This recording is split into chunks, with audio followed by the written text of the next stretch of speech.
आज हम लोग यज्ञोपवीत, उसका स्वरूप, उद्भव, निर्माण, धारण, त्याग संबंधी विधियों पर विमर्शन करेंगे।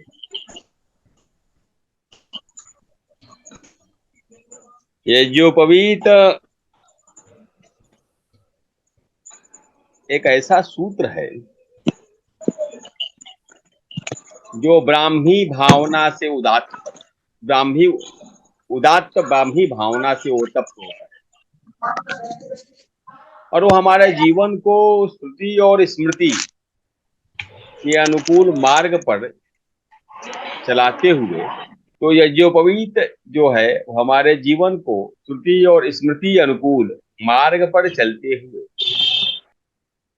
उन संपूर्ण उत्तरदायित्वों तथा कर्तव्यों का निर्वहन करने के लिए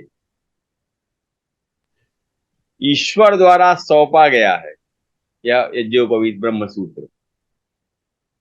इसलिए शास्त्रकारों ने प्रत्येक यज्ञोपवीतधारी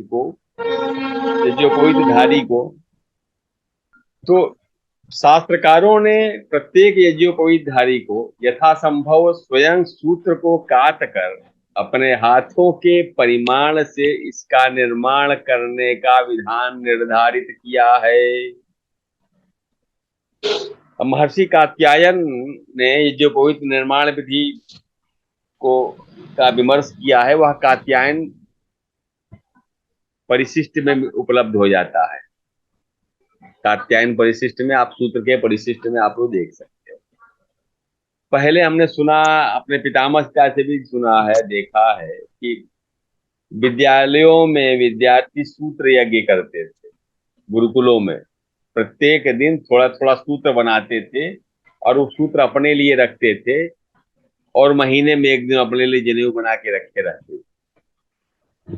तो कितना, जिस प्रकार कक्षा आजकल आवश्यक है, उसी प्रकार यज्ञोपवीत भी आवश्यक है। लोग ये सोचते हैं कि दुकान से क्रय करके यज्ञोपवीत धारण कर लेंगे तो ब्रह्म तत्व तो बचेगा, तो उस भ्रम में भ्रमजीवी है। क्योंकि मैंने आज तक एक भी दुकान का ऐसा सूत्र नहीं देखा जो यज्ञोपवीत हो, वो केवल धागे हैं। यहां तक कि धागों से ही जनेऊ भी हो रहा। यज्ञोपवीत का परिमाण है कि एक ही 96 हाथ सिंगल धागा अखंडित और ग्रंथ रहित धागे से बना हुआ सूत्र ही यज्ञोपवीत है। इससे भिन्न कुछ भी है वह यज्ञोपवीत नहीं है। और ब्राह्मण गण क्षमा करें, मैंने अपने जीवन में किंचित किंचित ही यज्ञोपवीत, शुद्ध यज्ञोपवीत ब्राह्मण का परिचय है। तो ब्राह्मण गण क्षमा करें, जो आजकल ब्राह्मण हैं वे शायद यज्ञोपवीत न पहन के अब्राह्मण ही हैं, क्योंकि एक ही सूत्र से बना हुआ यज्ञोपवीत में धारण दिन भर टहलने पे, कई दिन भ्रमण करने पे कोई एक ब्राह्मण कभी पूछने पे पता चलता है कि वो ब्राह्मण है, अन्यथा ब्राह्मण मिलते नहीं। जो संध्या के बंधन कर रहे हैं वो भी जनेऊ नहीं पहने, वो केवल धागे पहने हैं महोदय। और नहीं तो जो जनेऊ पहने हैं उसमें से कोई एक जनेऊ खोल के देख लो, 3 टुकड़ा ना हो तो बताओ। गांठ देख लो, 3 ग्रंथियों से बना 3 प्लाई का सूत आता है। अन्यथा एक धागे में एक ये जो पवित्र में 27 धागे होते हैं, और एक धागे में 9 धागा होता है। नवतंतुषु, प्रत्येक जनेऊ के में 9 धागों में 9 देवता होते हैं, इसलिए नवतंतुषु कहा गया है। उन 9 में भी 3-3 होते हैं, 27 धागे होते हैं। जबकि महर्षि कात्यायन ने स्वयं बताया कैसे बनाए यज्ञोपवीत। तो कहा अथातो यज्ञोपवीत निर्माण प्रकारम वक्ष्यामः। ग्राम बहिस्तीर्थे गोष्ठे वा गत्वा अनध्याय वर्जित पूर्वान्न कृत संध्योष्टर शतम। ग्राम से बाहर जाकर के गोष्ठ में या गत्वा अनध्याय वर्जित पूर्वान्न, अनध्याय रहित किसी भी दिन में। कृत संध्या, पूर्वाह्न में संध्या करके अष्टोत्तर शतम सहस्त्रम व यथाशक्ति गायत्री जपुत्वा, जिस दिन जनेऊ बनाना हो उस दिन 108 या 1000 गायत्री जपे। ब्राह्मणेन तत्कन्या सुभगया धर्माचारिण्या, व ब्राह्मण के द्वारा या ब्राह्मण की कन्या के द्वारा सौभाग्यवती धर्माचारिणी स्त्री द्वारा कृतम सूत्रम आदाय, बनाए गए सूत्र को लेकर के। भूहिति प्रथमा षण्णवती मिनोति, भुवरिति द्वितीया स्वरिति तृतीया मित्वा, भुवरिति द्वितीयम स्वरिति तृतीयम मित्वा, अर्थात भू का उच्चारण करके 96 अंगुल चौवा, ये चौवा है। तो 96 चौवा, इस अंगुली पे 96 बार धागा लपेटिए, तो एक चौवा हुआ। अब एक चौवा में वो तीन धागों वाले 96 चौबे से बना जनेऊ ही जनेऊ होता है।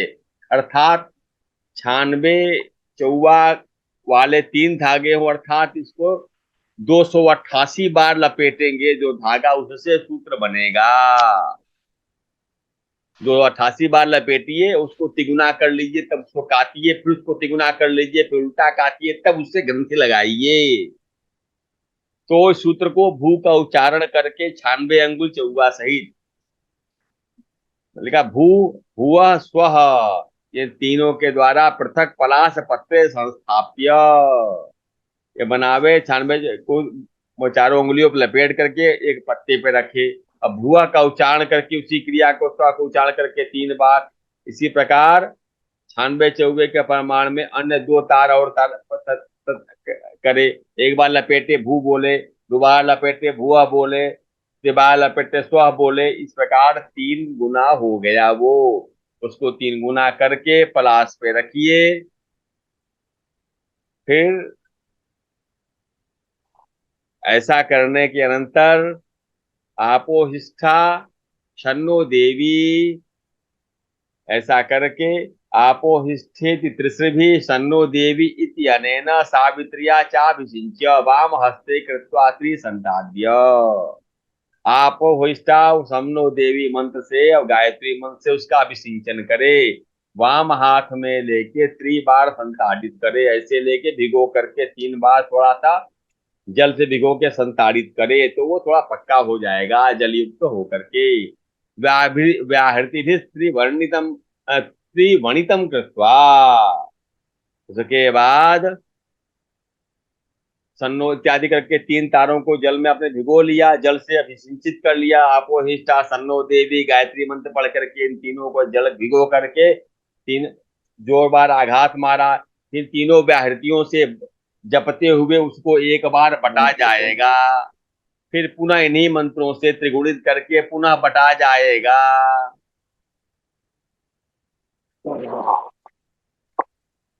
पुनः व्याहृति त्रिगुणितम कृत्वा, त्रिगुणितम कृत्वा पुनः ताभि त्रिगुणितम कृत्वा, पुनः उनको पुनः त्रिगुणित करके पुनः त्रिवृतम कृत्वा प्रणवेन ग्रंथिम, उसको फिर गांठ में 3 गुना करके गांठ लगे, प्रणवेन ग्रंथिम कृत्वा, प्रणव से ग्रंथि करके। ओंकार अग्नि नाम नागान सोमम पितृन प्रजापतिम वायुम सूर्यम विश्वान देवान नवतंतु क्रमेण विन्यस्य संपूजयेत। प्रणव पूर्वक ग्रंथि लगावे उस यज्ञोपवीत में। फिर ओंकार अग्नि नाग सोम पृथ्वी प्रजापति वायु सूर्य विश्व देवा, इन 9 देवताओं का 9 तंतुओं में विन्यास करके पूजन करे। इसके बाद देवसित्युपवीतमादाय उद्वयं तं परिस्थित्यादित्याय दर्शयित्वा यज्ञोपवीतम् इति अनेन धारयेत् इति याह भगवान कात्यायनः। यह है कात्यायन का वचन कि उद्वयं तं परिस्व, इस मंत्र द्वारा उस सूत्र को सूर्य के सम्मुख करके जो पवित्रम परम पवित्र मंत्र बोलते हुए धारण करे। तो सामरी उपाकर्म के दिन वर्ष भर के लिए जो पवित्र अभिमंत्रित करके रखना सर्वोत्तम कार्य है। यदि किसी कारणवश जो पवित्र अभिमंत्रित न हो तो नूतन जो पवित्र को अभिमंत्रित करे।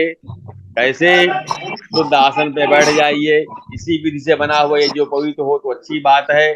आचमन करके उपरांत अपने सामने पलाश पत्र पे या किसी पात्र पे नवनीय जो पवित्र को रखिए, जल प्रक्षालित कीजिए। उसके ऊपर एक एक मंत्र पढ़ते हुए अक्षत चावल या एक एक फूल या जल छोड़िए। प्रथम तंतु ओंकार आवाहयामि, द्वितीय तंतु अग्निम आवाहयामि, तृतीय तंतु सर्पान आवाहयामि, चतुर्थ तंतु सोमम आवाहयामि, पंचम तंतु पितॄन् आवाहयामि, षष्ठ तंतु प्रजापतिम आवाहयामि, सप्तम तंतु अनिलम आवाहयामि, अष्टम तंतु सूर्यमावाहयामि, नवम तंतु विश्वान देवान आवाहयामि। ग्रंथि त्रये प्रथम ग्रंथो ब्रह्मणे नमः ब्रह्माणामाया आवाहयामि, द्वितीय ग्रंथो ब्रह्मणे नमः विष्णुमावाहयामि, तृतीय ग्रंथो रुद्राय नमः रुद्रमावाहयामि। सब में प्रणव लगा लेना है। इसके बाद प्रणवाद्यावाहित देवताभ्यो नमः करके उनका पंचोच्चारण यथाशक्ति उच्चारण पूजन करके यथाशक्ति निशाम ऐसा करके तंतुओं में चंद्रा से पूजन करे। फिर बाएं हाथ उस पात्र को बाएं हाथ में लेकर दाहिने हाथ ढक के 10 बार गायत्री से अभिमंत्रित करे।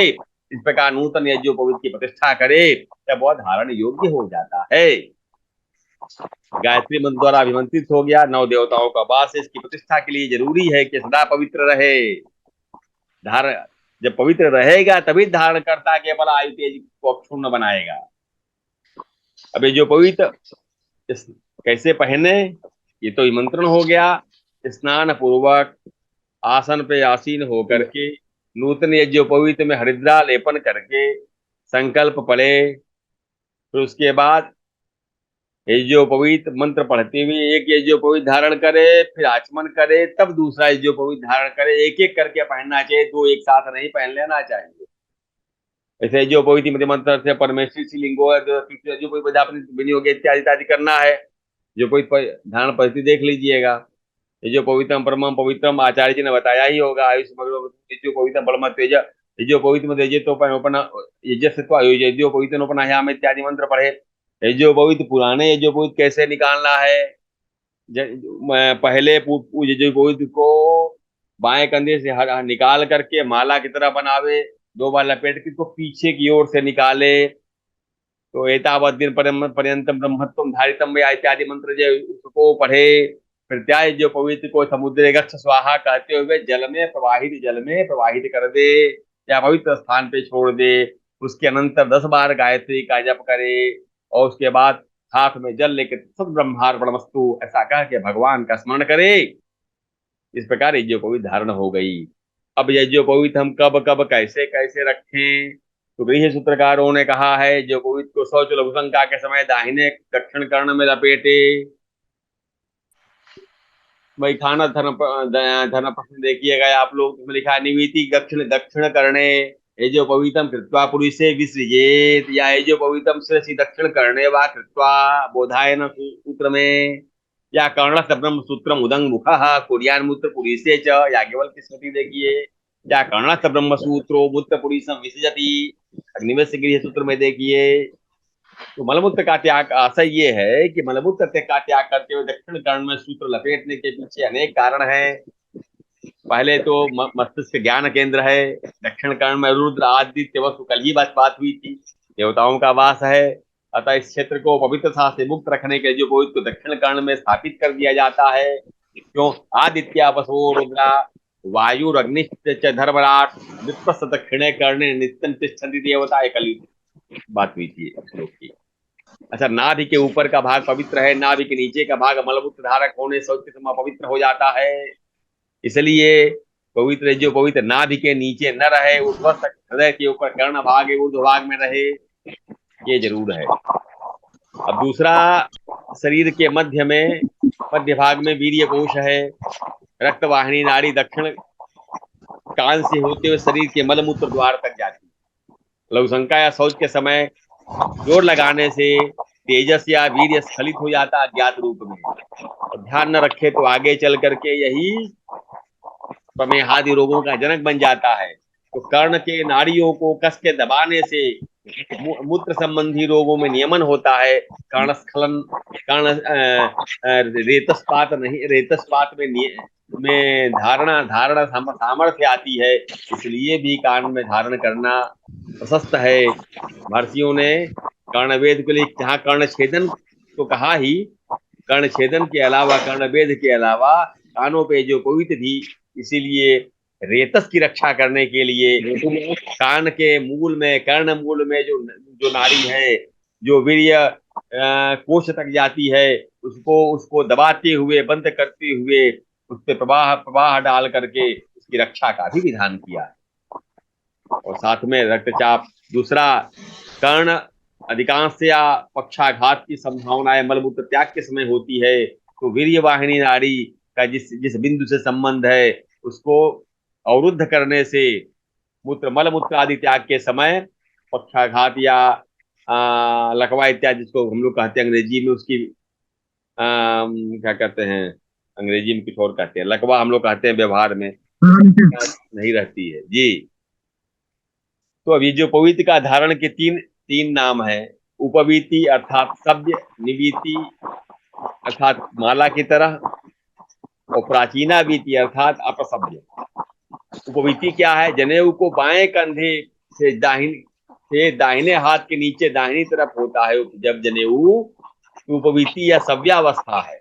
समान स्थिति में जनेऊ वैसे ही पहना जाता है जिसमें कमर की जहां आप कपड़े बांधते हो, लंगोटी, उसके ठीक ऊपर तक जनेऊ होना चाहिए।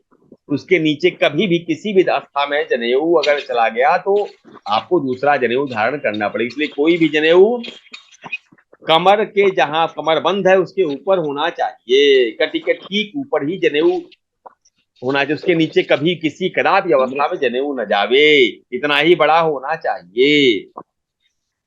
तथा सभी मांगलिक देव कार्यों में सव्यावस्था ही होती है। निमिति क्या है? जनेऊ को माला की तरह बना लो, तो निमिति अवस्था है। तर्पण में जब सनकाद ऋषियों को जल देते हैं तो निमिति करके देते हैं। इसी जनेऊ को आगे न करके पीछे की ओर माला करके पहना जाता है, तब भी वह निमिति अवस्था है। उस माला को पीछे की ओर कर देना है, वह ग्राम्य धर्म अर्थात स्त्री प्रसंग के समय निमिति करके आगे न करके पीछे की ओर जब गांठ लगा दिए छोटा कर दिया जाता है, तो वह ग्राम्य धर्म या स्त्री प्रसंग आदि के समय में करने का विधान है। प्राचीना वीति या सभ्य, जब जनेऊ दाहिने कंधे से उसके बाएं की ओर कर लिया जाता है, इसको प्राचीना वीति या सभ्य अवस्था कहते हैं। संपूर्ण पितृकर्म, तर्पण, श्राद्ध यह अपसभ्य या प्राचीना वीति ही पूर्वक करने का विधान है। अब आते हैं, कुछ दिनों पहले भी स्त्रियों के हमारे समूह में भी बहुत बात करे कन्याओं के उपनयन संस्कार के बारे में, कि तो स्त्रियों का द्विजत्व कैसे आएगा। स्त्रियों का विवाह संस्कार ही द्विजत्व का संपादक है। वैवाहिक वर प्रदत्त उपवस्त्र को ही विवाह तक ये जो पवित्र लपेटना कन्याओं का उपनयन सूत्र धारण है। पुरुषों के पुरुषों के लिए शास्त्रों में प्रयुक्त संस्कार शब्द जैसे उपनयन वाचक है, वैसे ही स्त्री के लिए शास्त्र वचनों में आया संस्कार शब्द उसके विवाह का बोधन कराता है। असंस्कृत यह पुल्लिंग शब्द है और अनुपरिणीत यह अर्थ में आता है। अनुपनीत, असंस्कृता यह स्त्रीलिंग शब्द अविवाहिता अर्थ में है। असंस्कृत का अर्थ अनुपनीता नहीं है, अनुपनीत ही शब्द है। अतः विवाह से भिन्न स्त्रियों का कोई उपनयन संस्कार पृथक नहीं होता। इसलिए पुरुष को विवाह के पूर्व ही जो कोई संस्कार करना चाहिए जिससे पत्नी भी उपवीति हो जाए। संस्कारों के अनुपालन में शुचिता और पवित्रता का विशेष ध्यान रखना चाहिए। अब स्त्री शरीर का निर्माण ही इस प्रकार हुआ है कि मासी मासी रजोधर्म के समय पवित्र होती है, इसलिए प्रसव काल में पवित्रता आने के लिए बाध्य होती है। इसलिए पुरुष के लिए समान स्त्री ब्रह्मचर्य का पालन सुलह होने पर करने योग्य नहीं होती, वह अखंड ब्रह्मचर्य नहीं रख सकती। कुछ चाहे कैसी भी स्त्री हो उसको इस धर्म से गुजरना पड़ता है, इसलिए उनके लिए इसका विधान नहीं है। अब मनु ने कहा है, वैवाहिको विधि स्त्रीणाम संस्कारो वैदिक स्मृतः, स्त्रियों का विवाह संस्कार ही उनका वैदिक संस्कार है। स्नान में, दान में, जप में। अब आइए जो कोई धारण को विचार करें कि स्नान में, दान में, जप में, होम कर्म में, देवता और पितरों के कर्म में, श्राद्ध तर्पण में, आसुरी कक्षा या उत्तरी या दुपट्टे के दोनों छोर को पीठ पीछे न बांधें। पहले तो कक्षा के बारे में थोड़ा, वस्त्र जो पहनते हैं उनको पीछे की ओर न बांधिएगा। दुपट्टे को पीछे की पीठ करके और बांधना वर्जित है। कई लोग, जैसे ये है दुपट्टा, इसको क्या करते हैं, पीछे की ओर बांध लेते हैं। तो स्नाने दाने जपे होमे पैत्वे पैत्वे च कर्मणि बधनिया नासुरी कक्षा से सकाले यथा रुचि। इन कालों में न करें, और समय में उत्तरी अपने हिसाब से धारण कर ले, जो उत्तरी कंधे पे रखते हैं हम। अब थोड़ा वस्त्र के बारे में, जो कोई सा वस्त्र भी देख लें तो, परिधानात वही कक्षा निबद्धा आसुरी मता धर्म कर्ण विपादि वर्जनीय प्रयत्नतः। अर्थात अंग पर धारण किए जाने वाले वस्त्र से बाहर कक्षा वस्त्र के दोनों छोरों प्रांतों को नहीं बांधना चाहिए। यह वस्त्र के दोनों प्रांतों को, दोनों कोनों का आपस में बांध देना ही आसुरी कक्षा कहा गया है। विद्वानों को धर्म कार्य में आसुरी कक्षा का परित्याग करना चाहिए।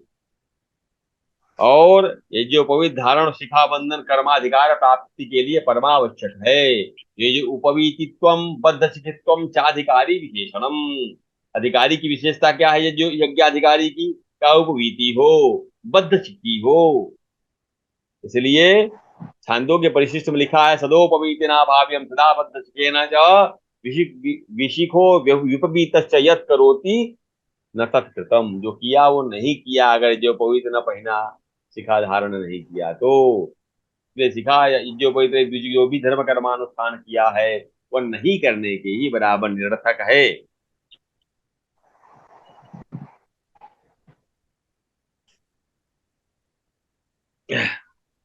इतना जी स्पष्ट, आचार्य श्री इतना जी विषय तो स्पष्ट हुआ, बोलिए।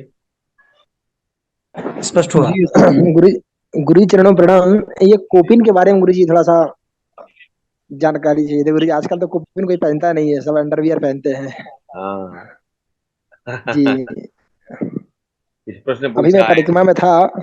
हाँ जी। जी मैं भी परिक्रमा में था। तो बोले साधु के 3 लक्षण होते हैं, लोटा लंगोटा और सोटा। अगर ये नहीं तो साधु नहीं है। तो अब साधु नहीं का, साधु मिलते कहाँ। जी जी। तो साधु गुरु की जी बात है, कोपिन के बारे में थोड़ा क्योंकि अभी जो आदि चल गुरु रहा है प्रकरण शंकराचार्य। कर लें, तो आप हमसे जी व्यक्तिगत भी देख सकते हैं। तो पता जी चलेगा। जी लोग आज अंतिम कक्षा है, जो जरूरी चीजें जी हैं थोड़ा बहुत बता दें, क्योंकि आज के बाद जी तो कक्षा पता नहीं कहाँ कहाँ होगी। फिर जाएंगे, अपना अभ्यास जी करेंगे। जी जी जैसे शुरुआत यज्ञ पात्रों में खैर का वृक्ष, पंचामृत पंचगव्य में दही, ये दोनों पदार्थ यज्ञ और पुरुषार्थ दोनों से संबंधित है। जैसे शुरुआत यज्ञ पात्र में खैर का वृक्ष और पंचामृत और पंचगव्य में दही, दोनों पदार्थ यज्ञ और पुरुषार्थ दोनों संबंधित। इसी प्रकार जो पवित्र शिखा, ये दोनों पदार्थ कर्म और पुरुषार्थ दोनों के प्रयोजन, अर्थात धर्मानुष्ठान के अतिरिक्त हमेशा ये जो पवित्र और शिखा दोनों को धारण करना द्विज के लिए आवश्यक है। यही पुरुषार्थ भी है। नदी खादिरादिवत अनेन ही रूपवीतत्वस्य बद्धशिखित्वस्य चक्रतु पुरुषो पुरुषो भयार्थत्वम अवगम्यते। अर्थात ये जो पवित्र तो शिखा के बिना यदि धर्म कर्म करता है तो कर्म में विगुणता आती है। सर्वदा शिखा न होने से, सर्वदा शिखा न होने से ही पुरुष को प्रायश्चित होता है। इसी तरह धर्म कर्मानुष्ठान के अतिरिक्त यदि बिना जो पवित्र के भोजन करने और मलमूत्र का त्याग करने में भी प्रायश्चित का विधान किया गया है। यदि वह प्रायश्चित नहीं करता है तो शिष्ट विगर्हणा, अर्थात शिष्ट पुरुषों के द्वारा विगर्हित अर्थात निंदित होता है। इसी प्रकार पुरुषार्थहीन पुरुष होता है। अतः इस प्रकार दो प्रकार के प्रायश्चित करने होते हैं, एक कर्म संबंधी विगुणता के लिए, दूसरा शिष्ट विगर्हणा के लिए। अर्थात साधु पुरुष से निंदा न हो उसके प्रायश्चित अलग होगा, और कर्म में जो दोष उत्पन्न किया उसके लिए अलग प्रायश्चित होगा। अब ये जो पवित्र के बिना भोजनादि करने का प्रायश्चित क्या है, एक बार समझ लो आप। ब्रह्म सूत्रम बिना भूंगते बिण मूत्रम कुरुते तथा गायत्री सहस्रेण प्राणायामेन शुद्धति। ये जो पवित्र के बिना भोजनादि कार्य करने से प्रायश्चित में कहा गया है करने को, जो पवित के बिना भोजन कुछ खा लेता है वह मलमूत्र का त्याग कर लेता है, वह 8,000 गायत्री जप और प्राणायाम करने से शुद्ध होता है।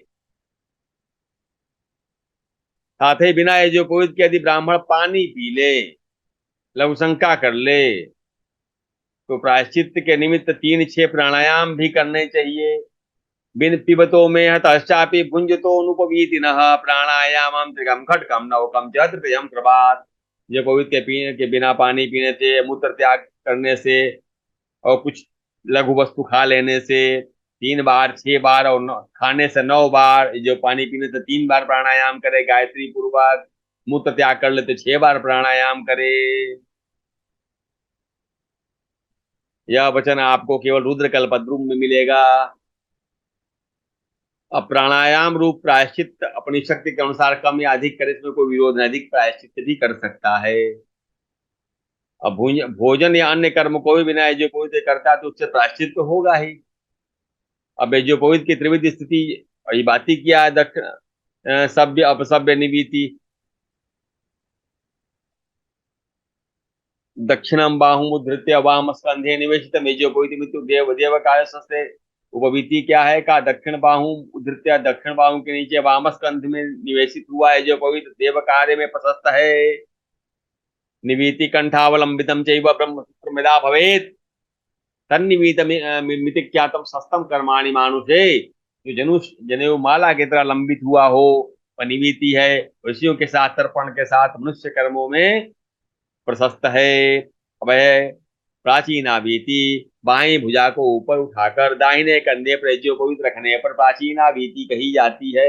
यह अपशब्द पितृ कर्म में है। उक्षिप्ते वाम बाहु तो दक्षिण स्कंधमासतम प्राचीनावेति मुक्त तत्पित्रे शेव कर्मसु। अभी देव कार्य में जो पितृकर्म में विधान है, बाएं कंधे पर रख के दाहिने कांख के नीचे जनेऊ जो ये जो पवित्र है या देव कर्म में विहित है। दाहिने कंधे वाम कक्ष के नीचे धारण की गई जनेऊ अपसभ्य है। कंठ में माला की तरह दोहरा धारण करके 2 बार छोटा करना पड़ता है, उसको निवीति कहते हैं। स्त्री संयोग में कंठ के पीछे लटकाया जाए। अभी आचारादर्श में वचन मिलता है वाम स्कंध कक्षयोर यज्ञोपवीते द्वे प्राचीनाभिति मित्रया पितृभ्येताभ्याम कृति कंठासक्तम उत्सर्ग निमित्तम पिछतो देवशावलंबी ग्राम धर्मेश्वीति। पीछे की ओर ग्राम धर्म स्त्री प्रसंग में कर ले भी इस प्रकार निमित्ती प्राचीनाभिति की विधि नहीं सुनी जाती, वहां देव कार्य को ही उपलक्षण समझ लीजिएगा। अब ये जो पारिजात कल्पतरु में जो पवित्र 2 प्रकार का होता है, 9 सूत्र वाला और सामान्यतः 3 सूत्र वाला। द्विजातिरिक्त शूद्रादि के लिए 9 सूत्र वाला नहीं होना चाहिए। जो आजकल जो शूद्र कंठी पहनते हैं वो 3 सूत्र वाला सामान्य सूत्र को शूद्र में धारण करे, ऐसा लिखा है। सूत्र 3 सूत्र वाला कंठी धारण करे। सूत्र को अदृष्ट कर्म के लिए पवित्र धारण करना चाहिए। पारिजात कल्पतरु नामक एक ग्रंथ देख लीजिएगा, उसके अनुसार शूद्र को पवित्र संभव न हो तो उसकी पूर्ति के लिए उत्तरीय दुपट्टा भी अदृष्ट कर्म के लिए धारण करना है। जनेऊ कैसे बदलेगा? उपवीतन द्विधा नवसूत्रम संस्थान विशेषश्च तत्राद्यम शूद्रस्य न इति उक्तमिताक्षरायाम अंत्यम शूद्रस्यापि भवति। उपवीतिना कर्म कर्म इत्यस्य सर्व कर्म कर्म शेषत्वेन शूद्रस्यापि अदृष्टार्थे कर्मणि उपवीतत्वास्य अवश्यम भावात् उपवीतादि उत्तरीय वस्त्रेण अपीति पारिजात कल्पतरुः। अब शंकराचार्य भगवत्पाद ने विष्णु सहस्त्र नाम के भाष्य में लिखा है कि शूद्र को तो सिखा न उपवीत न जनेऊ धारण करे न संस्कृत वाणी बोले। वह असत शूद्र या ब्राह्मण होते हुए एक ब्रह्म कर्म रहित व्यक्ति से या 9 सूत्र रहित यज्ञोपवीत जो ब्राह्मण रहित ये जो कथन है यह असत शूद्र या ब्राह्मण होते हुए भी ब्रह्म कर्म रहित व्यक्ति से या 9 सूत्र रहित यज्ञोपवीत रहित ब्राह्मण परक समझिए।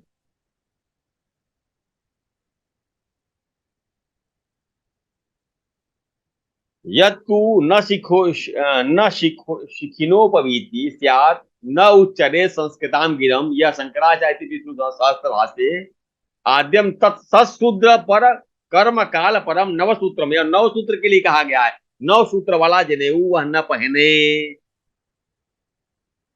अब जनेऊ कैसे बना हो, का कारपासम क्षोम गोवाला साण प्राण बल का तृणादिकम सदा संभवतो धार्य मुपवीतम दुजात भी। कपास, रुई, अतसी, अलसी, गाय के बाल, सन, पटसन, वृक्ष की छाल, मूज आदि से तृण से बने उपवीत जनेऊ को द्विज को हमेशा पहनना चाहिए। हरिहर भाष्य में आप इसको देवल ऋषि के प्रमाण के रूप में संदर्भ में देख सकते हैं। अब मनु का वचन इस संदर्भ मिलता है। मनुस्मृति के अनुसार करपासमुपवीतम स्याद विप्रत्योर्ध्वृतम त्रिवृत षणसूत्रमयोराग्यो वैश्यस्याविक सूत्रकम। ब्राह्मण के लिए कपास द्वारा निर्मित ऊपर की ओर त्रिगुणित सूत्र दक्षिणावर्ती जो पवित होता है, और सन के सूत्र द्वारा बना हुआ पर क्षत्रिय के लिए, और मेषा या भेड़ के बालों से बना हुआ जो पवित अर्थात ऊन का जो पवित वैश्यों के लिए होता है। छंदोग परिशिष्ट में कात्यायन के प्रमाण अनुसार त्रिगुणित सूत्र ऊपर की ओर दक्षिणावर्त तीन सूत्र नीचे की ओर आवृत्त करके त्रिवृत या त्रिगुणित करके एक ग्रंथ लगाने पर जो उपवीत बनता है, इस प्रकार निर्मित उपवीत ब्राह्मण को धारण करना चाहिए। त्रिविधोर्ध्वृतम कार्यम तंत्रोतयम मधोव्रतम त्रिवृतम जो उपवीतम स्यात् तत्रैको ग्रंथरिष्यते। अब ऊर्ध्ववृत्त का लक्षण क्या है? का करेण दक्षिणोर्ध्वगतेन त्रिगुणीकृतम वलितम मानवई सूत्रम सस्ते ऊर्ध्ववृतम समम। ऊपर की ओर हाथ से घुमाया हुआ लपेटा हुआ त्रिगुणित मानव सूत्र को ऊर्ध्ववृत्त कहा गया है। विजयोपवीत की रचना अभी आपने आपको बताया ही है कात्यायन सूत्रानुसार। तो 96 सूत्र को यत्न पूर्वक मिला करके सभी अंगुलियों द्वारा शुद्ध फिलते देख ले रहे हैं। मूल भाग में लपेट के त्रिगुणित करके आपो इत्यादि 3 मंत्रों से त्रिगुणित करके प्रक्षालन करे, फिर ऊपर नीचे अब उल्टा प्रदक्षिणा घुमा के आवृत करके 9 तंतुओं को त्रिगुणित आवृत करके जो कोई तैयार होता है उसको पुनः ग्रंथि में देवताओं का आवाहन करे। चौदेशे सूत्रम संघतांगलि मूलकम आवेश लूनवत्या त्रिगुणीकृता अब्लिंगै त्रिभिः सम्यक् प्रक्षाल्योर्ध्वृतं च तत् अवदक्षिणमावृत्तं सावित्री त्रिगुणीकृतम् अदा प्रदक्षिणमावृत्तं समस्यान् नवसूत्रकम्। हरिहर भाष्य में देख लीजिएगा। बाकी आपको देवताओं के बारे में बता ही दिया है। अब ये जो कोई का परिमाण क्या है जी। हाँ, क्षत्रिय और वैश्य के लिए परिमाण क्या है उनकी? जो उतना जो कोई की लंबाई उतनी ही होनी चाहिए। अच्छा और अच्छा पृष्ठ वन से छंदों को परिशिष्ट देखिए कितना टाइम बाकी है भैया, समय नहीं देख पा रहा हूं मैं। अच्छा 1 मिनट 4 सेकंड है। पृष्ठवंशे जनाभ्याम च ऋतम यद विन्दते कठिन तद्धारे उपवितत्यान्नति नाति लंबम न चोक्षितम। अर्थात पीठ पीछे मेरुदंड पर्यंत नाभि के सामने कटी पर्यंत उपवीत को धारण करे। उपयुक्त प्रमाण से न अधिक लंबा हो न अधिक ऊंचा जो कोई धारण हो। जो पवित्र कंठ से निकालने का निषेध अथवा प्रक्षालन करने के लिए एक शाखा विशेष का अपवाद है। जो पवित्र कंठ से निकालने का निषेध है उसको प्रक्षालन करने के लिए भृगु महर्षि ने कुछ प्रमाण दिया है।